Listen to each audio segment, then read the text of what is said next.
Sing diarani dekorasi full ya iki. Oh. Dadi nganggo smoke.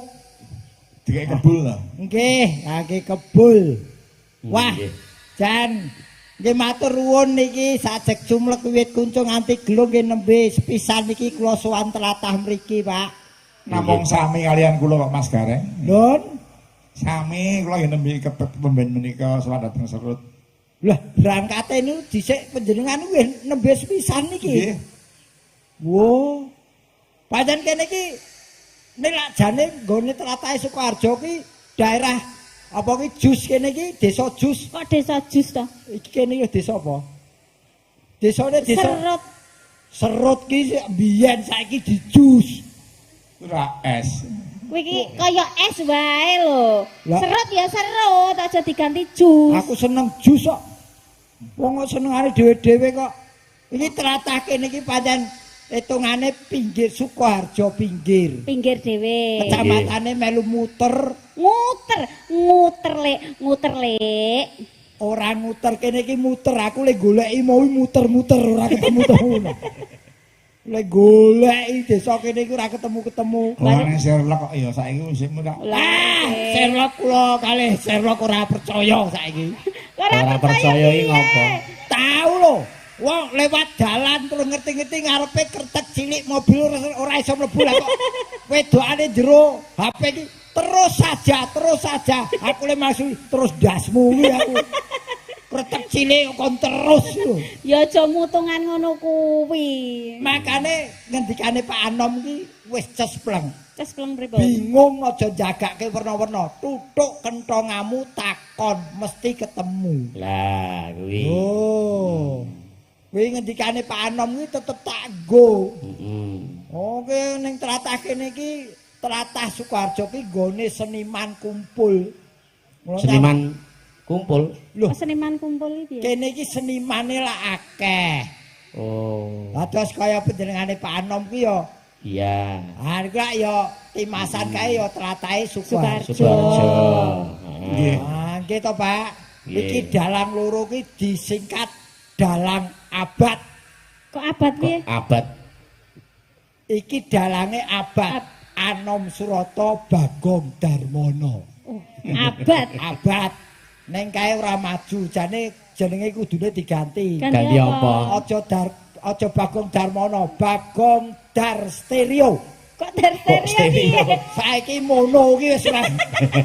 Mono iki ora kanggo stereo. Sasake wae. Sampean iki ya Bagong ning Dar Stereo. sampean sing luwih dhisik Mas Gareng Dalem Mas. ucap selamat Nggih. Sohibul Hajat malam ini. Nggih dipun anu timbali sowan mriki niku nggih kapure sembur-sembur adas Mas. Lah kuwi. Nggih Pak Mujiyo matur sembah nuwun sampun maringi kula rejeki rejeki niku saking Gusti namung lumantar Pak Mujiyo. Sing menehi rejeki iki apa Pak Mujiyo sing dawuh kowe? Wong ora Pak Mujiyo kok sampean iki ora gawan bintang tamu asline. Aku entuk informasi kok Pak Mujiyo kuwi. Apa Mas? Asline iki mau gawan diesel saksone. Lho, Ya ora. Repot. kawan diesel lho lek kowe iki. Gawan diesel ki tekone dhisik mulih keri lho. Lah iya. Kok nyurung genset barang lho. Kok gawan diesel ndi ana dagelan kok gawan diesel ki. Lah nyatane sampean wis kondang dagelan sregep no kok. Loh, yen aku ki ngene lho Mas. Piye? Mas ya wong-wong ngundangke, Mas ya aku diarani dagelan laris. Ning berangkatku saka Tobong. Wiwit Nah. Tobong aku wis dididik. Le nyambut gawe aja leda-lede. Sadurunge kancamu teka kowe kudu wis teka. Lah kuwi. Ngono. Iki rejeki. Nggih, sing diarani profesional. Profesional. Lah engko nek kanca-kanca urung teko kelasane urung digelari ora ya. Ya pengen repot. delok sik, Lah iya. kloso sik. Lah mau sing gelari kloso-kloso sinten jal? Lah iya ora oleh gareng. Kandhani. Ya mung do ora pirsa wae nek urung dandan wis lorengan. Loh, nek gareng niku piyayine niku merendah, Iya. ndak mau menunjukkan apa Loh, yang iya. dia kerjakan itu nggak mau. Pak Mujiyo ki wis low profile, gareng ki sak ngisore low Sak profile. ngisore low profile. Sak ngandhape. Lobet. Ora mau gawan diesel saiki gawan panggung iki. Mbok wong ki ora usah ngasorke awakku ki wis asor ora usah diasorke iki wis asor. ning titenono doa-doa orang teraniaya itu pasti akan mandi dijabahi. Sing aniaya ki sapa? Wong sampean ki dilem kok. Dilem apa gareng nggelar kloso ki ora gareng badar dadu. Nesu. Ora Dagelan kok nesu. ora nesu piye dagelane anggar dibayar lunas sik ngene lho kisruh. Awane emosi kemrungsung. tok. Ket mau ki goro muring. Dadi awake dhewe anu iki. Pripun? Seragam iki. Napa? Dalang sinden Nggih. yoga pelawake sumulih ari wasalam kabeh iki. Lho niki boten nyambut gawe Pak. Bengi niki boten nyambut Nyarutang. nyaurutang iki. Ning namanya profesional apapun yang terjadi tetap kita jalani. Apa Nggih. meneh Pak Mujio kedaran kondur saka Bali. Nggih. Lho, iki yo diajak aku mau diweling Mas, mboten ketang sak klimah, monggo mantenipun dipun wejang utawa dipun kandhani. Nah, coba saiki nek mejang pripun? Ayo. Kandanana le. Aku le arep ngandhani piye wong pinter kono. Oh Ora nggih. ketang kelungsu nek wis melu udu. Nek ngono tembunge ora ngandani ning sharing pendapat. Tukar pengalaman. Tukar pengalaman, tukar pendapat, tukar Mungkin pengalaman. pendidikan formal aku kalah. Iya. Ning yen bab omah-omah aku luwih dhisik. Nah iya. Pahit getiripun omah-omah kula pun ngrasake. Nah bener. Dadi Mbak Iin kalian Mas Hanan Heeh. niki nuwun sewu kula gadah rumusan. Wah, Sederhana tapi cespleng. Panjenengan menawi kepengin kados bapak ibu atau runtut teruntungkan selawase urip juruse gur siji. Aja pegatan. weh. Lah simpel banget le. Yo simpel tak dongakno werna-werna kowe pegatan. Mospro. Ngono. Lah piye carane ora pegatan lah iki? Angel nek iki jagane iki lho sing angel. Nah, dadi ngene, iki lah beliau berdua mantan kaloron ki sudah membentuk suatu keluarga. Keluarga kecil. Harus diketahui apa arti keluarga. Apa arti keluarga, Le? Lah kowe iki wis keluarga takon aku. Loh, lah kan aku ki nerusne awakmu. Wah, sorry yo, ora kelingan yen kowe wis suwe nganggur. Dadi Ora rasa buka wadi to. Oh, Gething aku ngene iki gething aku. lho aku ki realita aku de facto kok. Dadi keluarga. Keluarga ki keadaan apapun harus selalu bersama-sama. Weh. Baik suka maupun duka. Loh, Aja kesusu, musuh wong tua aja kesusu. aku anyel kok. Lupakan egoisme masing-masing. Ora entuk menang-menangan dhewe, ora entuk rumangsa pinter dhewe. Arahnya harus selalu hal-hal yang positif termasuk mencari rezeki. Gagasan harus sesuai dengan situasi dan kondisi. Itu keluarga. Iki sing terakhir mau apa? Gagasan Harus harus sesuai dengan situasi dan kondisi. Gagasan ora usah muluk-muluk. ana contone niku. Loh, Pripun niku? Loh, wong ki anggar gegeden piak kurang cagak bakale ambruk. Mula gagasane disesuaikan dengan situasi dan kondisi. Iki sing penemu nasional. Nggih. Ning ana penemu sing rada berbau religius. Apa sing Ya nek meneh religi, Rek. Iki penemu rumah tangga. Ki. Rumah tangga. Iki sing religi. ngrungokke ora manten tok kowe barang ki rungokno. Tak rungokne, Lek. Ruang untuk beribadah. Jadi nawaitune ijab kabul itu nawaitune ibadah. Wong yang dasari rumah tangga ibadah. Bismillah selamat selawase. Nggih. Rumah maha besar nilai ibadahnya. Jadi mulai ijab kabul nganti kukuting zaman kuwi wis diitung pahalane. Tanggung jawabnya dunia akhirat. Hati-hati. Wong berumah tangga itu nanti di sananya juga ditanyakan, dituntut, ditakoni, pertanggungjawaban. Garislah yang lurus menuju keluarga yang sakinah mawadah warohmah. Oh, nggih. Dadi kudu digaris ya. Nggih, dadi aku yen ngandani iso ning nglakoni sing angel ya. Berarti wong omah-omah iki dilandasi nganggo srana ibadah ngono to. Dadi wong omah-omah kuwi kanggo srana ngibadah. Ibadah. Nek ora omah-omah berarti ibadahe kurang. Lah, Aku pengen ibadah le. Hah? Ibadah. lah wis duwe jodoh apa urung? Urung. Lah gathuk urung duwe. Urung. Aku lah ya iso dadi sukarela. Oh sukarela. Donatur. Sering beda donatur. Ngene, jan kowe arep omah-omah meneh, aja golek bojo ning golek jodoh. Loh, bedane apa bojo karo jodoh? Bojo kuwi iso pegat sewanci-wanci. Ning yen jodoh pegate ya barengi pecating nyawa kuwi jodoh. Jan iki dhuwur iki jero iki lek. Wah, Dhuwur iki. Aku Wah, jan mletik tenan lek seneng aku ki ndek wong karo tuwa. muni mletik matane ngono. Ora, aku seneng ndek wong tuwa kaya kowe iki lek. Jan tak wet-wet, tak Aku wet-wet ning tenan. ngoceh werna-werna mbok anggap wong tuwa percuma. Lho dianggap apa meneh lah ya wong tuwa ta. Ya wis. Aku duwe bojo kowe ya malah rusak omahku ya. Lho, Kok kok rusak iso? mriko? Aku duwe bojo kane omahku lak dibolongi cah cilik-cilik. Kok Kepengin iso? weruh polahe gareng kaya ngopo. Loh, iki Ora, masalah iki apa jek iso pola? Kok jek iso pola? Lah, iki. Kok pikiranmu ki kok wong-wong ki ndak dikira Yen- wong pola gareng kaya ngopo? Kok jek iso pola? yen okolku wis turun ya golek akal, sarana dan prasarana ki akeh. Kuku Bima sak jempole. Ngedian. Mula aku duwe bojo ayu iki wegah ngono iki. Kok iso wegah iki ngopo? Oh nyendake umur duwe bojo ayu iki. Kaya karile nyawang kok. Oh, lah malah mergo disawang kuwi, kowe duwe bojo ayu kaya Eka ngene iki. Aku duwe bojo ayu kaya Eka. Mlaku ning pasar disawang wong ning sirah cekut-cekut, disenggol wong ning dodok katkot. Lah kuwi sampean jenenge kurang ikhlas. Lho kok bojo kok diiklaske iki piye to? Loh, Tak kandhani, duwe bojo ki kaya aku ki wis gemati lho rek wong aku ki kurang gemati apa? Ayo gemati. Lho kudune kowe ki bangga. Bangga kowe duwe bojo kaya ngene iki. Bangga ki apa? Bangga apa bangga? Bangga ki bahasa Bangga. Ini bahasa Indonesia. Basa Jawa? Bangga. Oh, ya wis sakaremu wis. Lah ya, nek ndek bojo aku to kurang apa? Kowe pengen mangan tak dulang. Pengen adus tak dusi.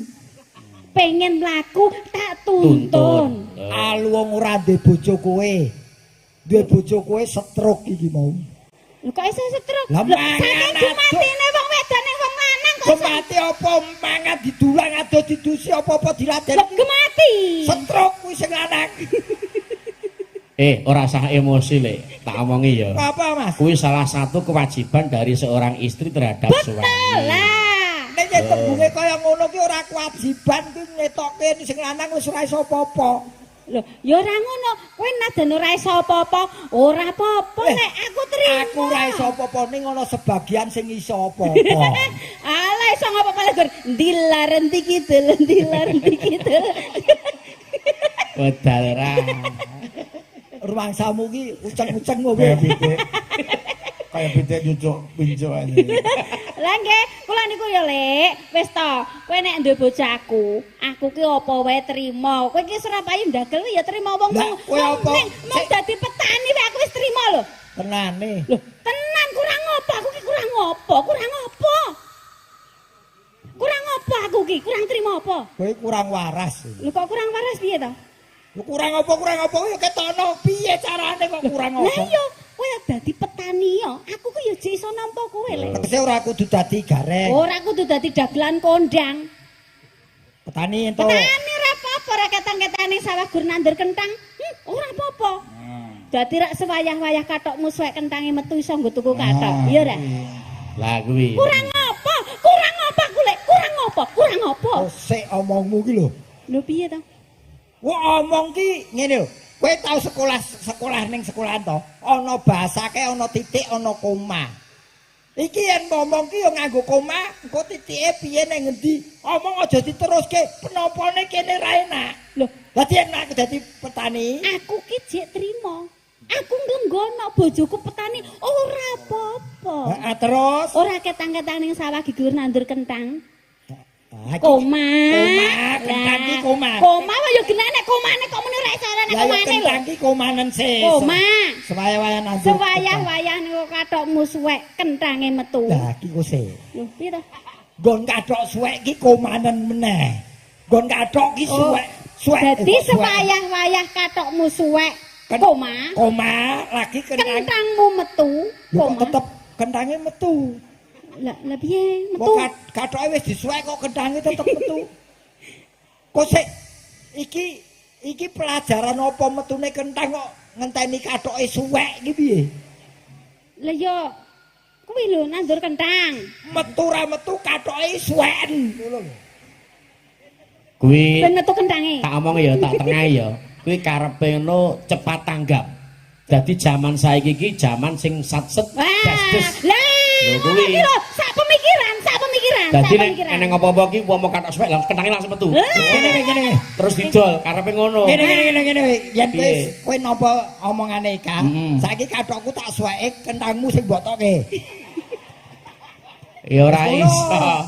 Ora iso ana wong mula penampa, ya toh, penampa pola pikir iki disederhanakan. Sederhanakan ngene iki, wong ngene kok sederhana piye iki malah mulek kok. Iki niki wet gur muring terus apa takon mampir nggen kula to. Heeh. Wau niku mampir teng nggen kula. Iya. Lah nek dalan sing nggih mlebu teng nggen kula niku rak ciut. Ciut. Lah kula pun ngomong, "Lek, engko nek mlebu ning nggon aku gang sing mlebu nggon aku ke ciut." Cilik, ciut. Alon-alon. Ya, Najan betul. ciut, ning dalane ki alus ora ketang sukete Tur kiwatane sedeng, jembrung ngono lho. tur sedeng. Nggih. Ora ketang sukete kiwatane jembrung kok sing penting terus wae alon-alon kok mesti mlebu.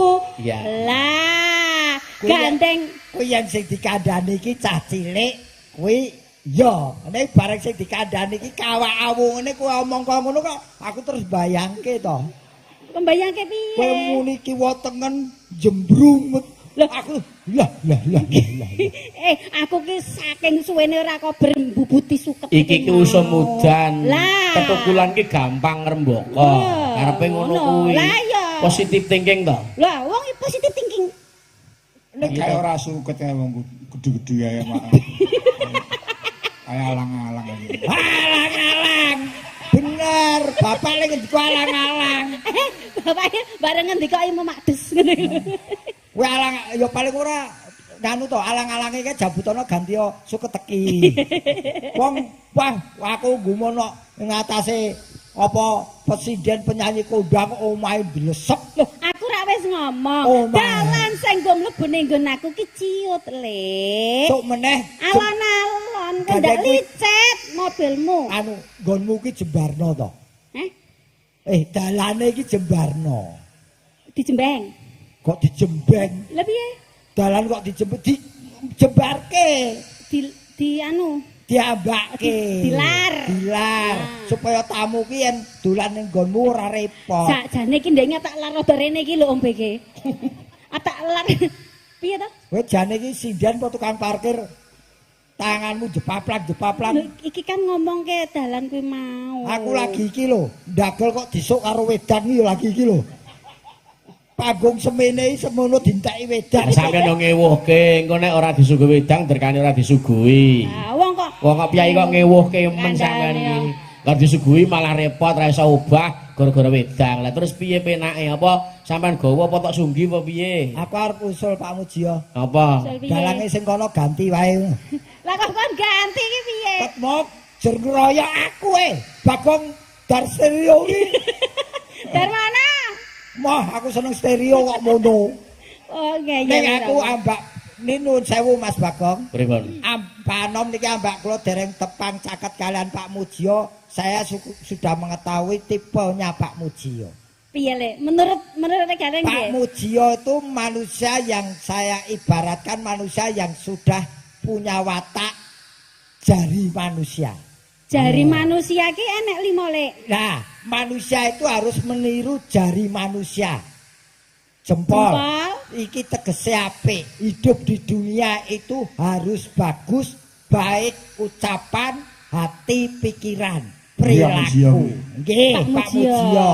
Lajeng Pak Mujio itu juga jari telunjuk. Telunjuk. Suka menunjukkan mana yang jelek, mana yang bagus, mana yang benar, mana yang keliru. Hidup di dunia harus bisa menunjukkan sesuatu hal yang baik dan yang buruk. Penunggul. Nah, iki penunggul jenenge pimpinan. Jadi manusia hidup di manusia tuh bisa menjadi pimpinan, minimal memimpin diri sendiri maupun keluarganya. Seperti Pak Mujio ini. Perusahaan meh mati pimpin karo Pak Mujio gerigah uripne. Nah, itu tipenya beliau menjadi seorang pemimpin. Jari manis. Jari manis, urip neng dunia harus serba manis baik ucapan maupun tindakannya. Karena mengucap jelek sekali akan dititeni wong liya-liyane. Mula hidup di dunia harus serba manis. Ini jari kelingking jentik driji sing cilik dhewe. Iki ateges dadi wong cilik aja sok minder. Terkadang nantinya ada pekerjaan yang tidak bisa dikerjakan oleh jari-jari besar ini, yang bisa mengerjakan hanya jari kecil. Contohnya Iki oh. nah, ini ndak ora iso jempol mlebu kuping yo jebol. Ki ora sedeng, makanya jadi orang kecil jangan rendah diri karena suatu saat Anda akan dibutuhkan oleh orang-orang besar ini. Jadi hidup itu harus sama dengan jari manusia yang bersatu. Iki gampang ngundang konco. Juga gampang nolak sesuatu hal yang negatif. Kalau ditolak tidak mau, kuatkan dirimu, pukul yang tidak bagus itu. Loh, Pukul. kalau kita sudah memukul barang yang tidak bagus tentunya akan mudah mengangkat derajat kita. Itu falsafah jari. Lah nek ngene lek. Lah kuwi kulinamu yang ngene iki. Ya ora to ya. Ora wong kita kese ngene iki derajat kita itu bisa terangkat karena diri sendiri bukan dari orang lain. Seperti Pak Mujio ini. Piyayine neng Bali ning kene obyake wis sedulur desa kabeh obyak kabeh ngono lho. Nyatane iki hajatan ki ya luar biasa. Lho, Mongko jane arep dipahargya ning Bali. Nggih. Tapi Pak Lurah sak penduke ora pareng, pokoke disuwun nang kene. Nggih. Nggih ngono kuwi apa ora hebat. Nggih. Matur nuwun Pak niki ambak-ambak kepripun mawon kula kecipratan rejeki. Iya. Umpama ning Bali kono lak ora nanggap gareng, nanggap leak. Ya kowe dandan lek kan ya iso lagi kan agarek ganti kostum. Aku dadan leak gelem le rekoso melete iki. Aku dongakno Pak Mujio. Napa Pak? Didongake ning Bali sukses. Amin. Engko ben nambani rasane piye Jawa sing ning Bali, sing ning Lombok ben wayangan ning kono. Oh nggih Pak, nggih. Sampe timbali swan rono. Ditimbali lho, Lek. Lho, angger aku genah katut ya tak dongake. Lho, ya genah katut. Aku kok dongake ngentek. Pengen ketut. Kuwi nek nutut, Napa? Nek nuntut pripun? nek nutut umurmu nek nutut. Pak iki ora tau ngendika pisan meden-medeni wong. Oh, disihat-sihatke. Nggih niki wau nggih kula pun diweling lewat Pak Kades. Mas making mboten ketang sekedhik sembur-sembur adas kagem temanten kekalih mila kala wau kula dalaken ukara-ukara menika Pak. Nggih. Sing baku ki sembur-sembur adase kok. Ngono. Saiki ora wong wicara tok, nembang makili temanten kakung. Napa Pak? Situasi. Oh nggih, siap. Jenengan makili Mas Manten kakung. Mas Hanan. Mas Danang. Mbak Eka siap-siap kok makili temanten Putri. Nggih, nggih, sendika Pak. dawuh. Nganggo bawa sing apik. Iya no. Nggih. Mungkin kon kiai budaya kok. Iya ya wis pokoke iki mbekku tak toke apik ora iki sing penting pas karo laras. Aja ngisini-sini. Lah nggih kedah ngoten niku wong-wong ten daleme Pak Mujio kok ngisin-ngisini terus bayar nggih mboten emeh-emeh dilunasi ning ngarep. Matur nembah nuwun Pak Mujio, sampun nimbali kula teng mriki pados sandang bathuk matur nuwun Pak Mujio. Sandang pangan, sandang badhok. Lah nek nggen kula ngoten Pak. Oh. Ayo sing apik. Dalang ki angger suwe ramayang kok juweh. Lah piye tok kok mutong. Kene arep nembak kala muni, kene arep nembak kala. Kono ki yo ben ngomong. Aku ya wong suweling kok nek parang ora parang ya Apa wis. nek nembang-nembang. Lah kowe kok Ngono meleng, nesu. kowe kok meleng ki arep ning ndi? Lah aku ki meling ki swara ki supaya aja antek nguciwani ki ning kono. Aku ya tetep nang kene wong rampung kewajiban nutup Aku wis matur Pak Mujo, Pak. Piye? Dalam nu ampun diweni kopi Bali, mengke ndak juwe. Ngono ya. Pamit aku. Tak gayanya. Nang iki nang iki aku omong tuwa iki. Nggih, Pak. Muter kuwi wit biyen kedunging kesenian ulekane kabudayan. Mula kula hati-hati. Karawitan muter iku wis kondang. Oh. Ndek gawe ramun-ramuni dekorasine wit pira kuwi? Kowe ki yo wis nggone Asal kamu kowe iki men juweh. Pamintaku nimasito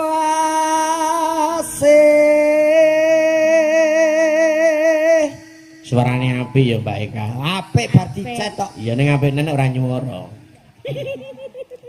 Kowe ora ngekeki sprit karo aku.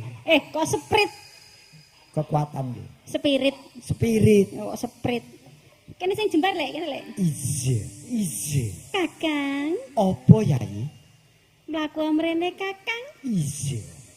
Wah, coba caramu nggawa piye kuwi? Ya ngene iki to, nek roman ki ayo romantis. Ora sudi kaya wong picek. Lho, piye ta? Roman Lho, jare rangkulan nek roman ki rangkulan. Dene ya ora muda kene kaya wong picek. Lho piye? Ya nakno dicengkiwing burine Mbak Eka. Kucing kok. Dicengkiwing. Mboten, ampun dicengkiwing kaya Lah piye? kucing. Ngeten lho. Iki ora ana hukum iso tak bacok lho ya. Piye? Wis ora cedhak kowe ora paten. Kakang, Apa yai? panjenengan tresna dhateng kula saestu Kakang. Ora. Piye ta? Kok dijak ketoprak tenanan kok. Kowe wong wedok boros kok. Lho kok boros Kowe piye? brosmu karo nyawaku larang brosmu kok. Kok iso? Yen kowe ora njaluk apa-apa ya tenanan. Mboten Kakang. Jo, tindingane Jo. Kowe iki ora metu kopi ngantuk, metu kopi ngalamun. Kabeh adure-adure. Mau hawane wong emosi tok ki ngopo? Wong urip ora selo lho. Angger aku sing tembang ra gelem ninting kok. Kopi ana sak gelas 5.000 lho. Atut runtut tansar runtungan.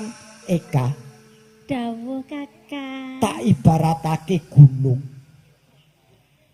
Kowe gunung Semeru. Kok saged Gunung Semeru liripun kados pundi Kakang? Nadyan bola-bali mbledhos ngetokake awu tetep tak nggoni. Kakang, Iya. gunung menika mbledhos. Iya. Amargi menapa? Mergo cedhak kucing. Kok cedhak kucing?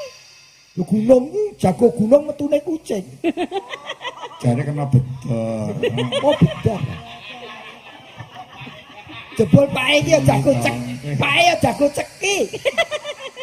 Mula mbok yo yang dimpil anu ndelik. Ya ngono kok gareng edukasi.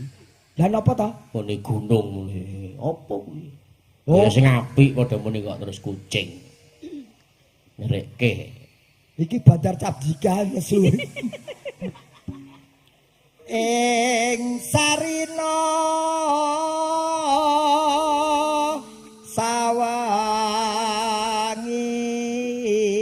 sawangine adatan kinggan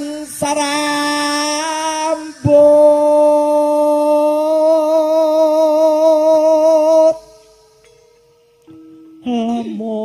lamun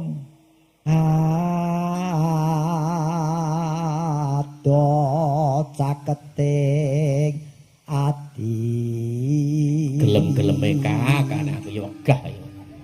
Kakang. Kok ora wong lanang apa to? ayo kowe iki sing ora pinter akeh wong wedok ayu-ayu sing mbok lus-lus debok tok apa Kakang, apa nek pancen nyata panjenengan tresna dhateng kula. iya mbok gage sowan marang bapak ibu to Kakang. Terus kon ngopo? Lho, piye to? Ya piye carane to terus awake dhewe ndang Loh, bapak ibuku yen kon mengestoni kanggo nikahane dhewe ora iso wong kae wong loro urung nikah kok. Zaman biyen ki lak nikah ki semrawut. Yen cedhak tansah mulat sida asih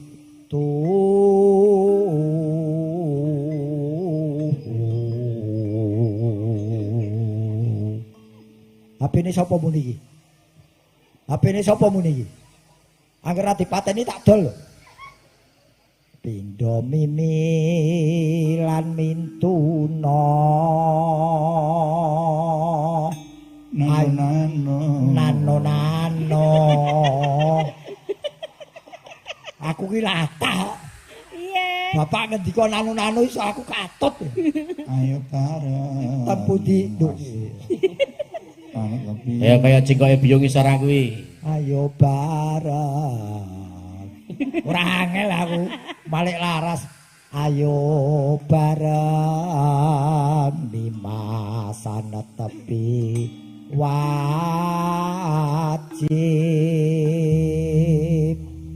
sida aseban Brian.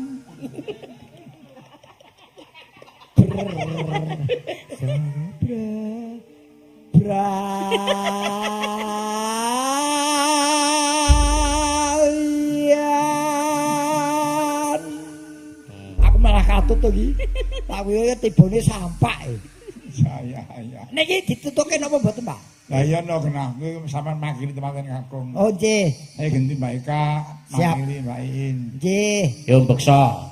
Ora mung leren tok. Terus Mbak Eka nyuwara tekate kono lungguh. Ora no, joget no. Tak awasi pokoke. Ora anti iki timpal ngono. Bagong kae dalang apa company?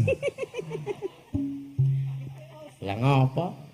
Tenang nggih Mbak Eka nembang ngono iki timpal. Nggih yo, mengke seksine kula yo. Sa ditimpal. Bajul mawon. Mboten disentar mawon. Sebentar. Bapak ki saiki atlet biliar. Aku lihat iki ya. Neng Didi gawa setik. Neng Didi gawa setik. Oh, sesuk nek ngira kowe 10-20 tahun kas ya nek gawa setik tak lokke genti kowe. Ora iki tenan aku tenan. Ambakku kaya ngene iki karo nyawaku larang iki. Gak iso. Ha iki ana baterene barang. Lah nggonmu ya enek baterene loro lho kuwi. Hah? Lah kuwi. Iki lho. Iki. Lho, Oh iki. iya. Duk, Apa? kowe ngarahmu kene ning ora kene karepmu. Nanti. Yo ndono. Dadi kon nembang ngurusi baterai. Ayo, yang apa? Aku kang setya satuhu wit biyen nganti saiki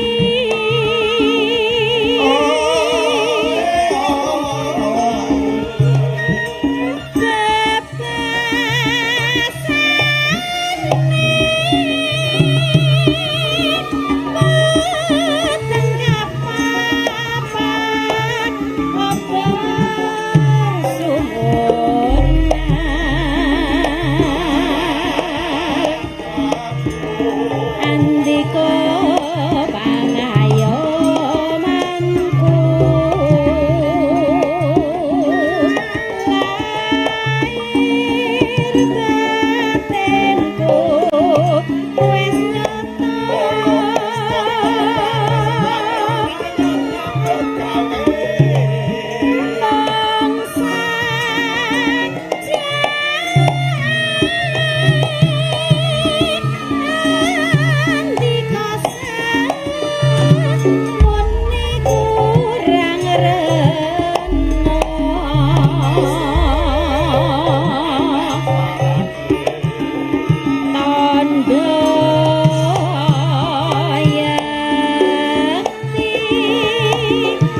Oh, semangat.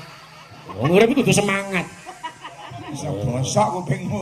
Dadi apa? Jogat kok ora semangat. Bapak lunas kok ora semangat. Ngapa, Lek? Kuwi jane dalang apa wong gusah manuk ning sawah. Bengak, Ora semangat, menunjukkan semangat. semangat ning ngerti ya kae mikir cedak bengok ning kuping mak slenet. Wah aku lho. Kaget, Lek. Heeh. Lah jare budek. Wong kuping selen nek dipamerke. Loh, Aku budek ra masalah. jare kupingmu selen. Kok selen apa? Lho, jarene siji kuping wedhus, siji kuping kirek. Kowe lambemu lho Kang. Lho. Cek, dicek ah, dicek ah. Cek no, cek. Kuping wedhus kuping Lah. menungso kok. Apa? Wedhus, Wedhus, kirek. kirek. Lho, siji kuping wedhus, siji kuping kirek. Lah. Piye? Lho mau menungso ki. Lah nyatane. Wong Mbok ya aja ngisin-ngisine ta, Lek. Sowane nggone Pak Mujiyo ki kupinge ya nggawa kuping menungso. yen ngono ya ora aku tok kowe ya. Ora iso. Wedhus, Wedhus, kirek. wedhus. Ayu-ayu kok kuping wedhus kabeh. Lah iya ora selen ta. Gembleh kok. Mbak. Kuping wedhus gembleh. Tutup Ayo. lho Yayi. Ayo. Tuh, keselak, Lek.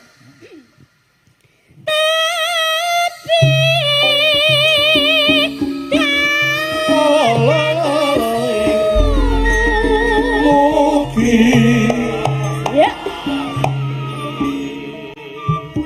Ya.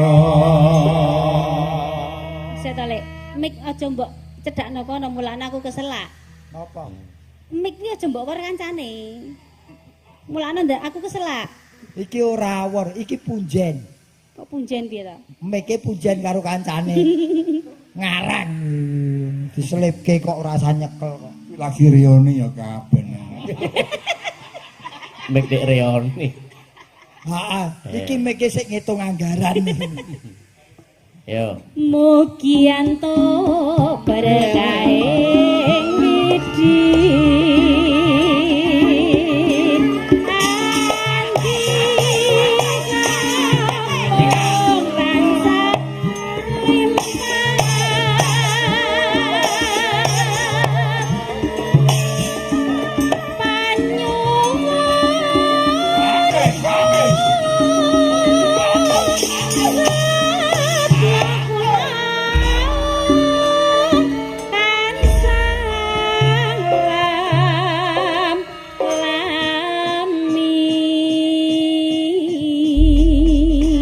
Sampun Rama lagon bawa lan kembang ibu. Istirahat dulu. Oh nggih, siap.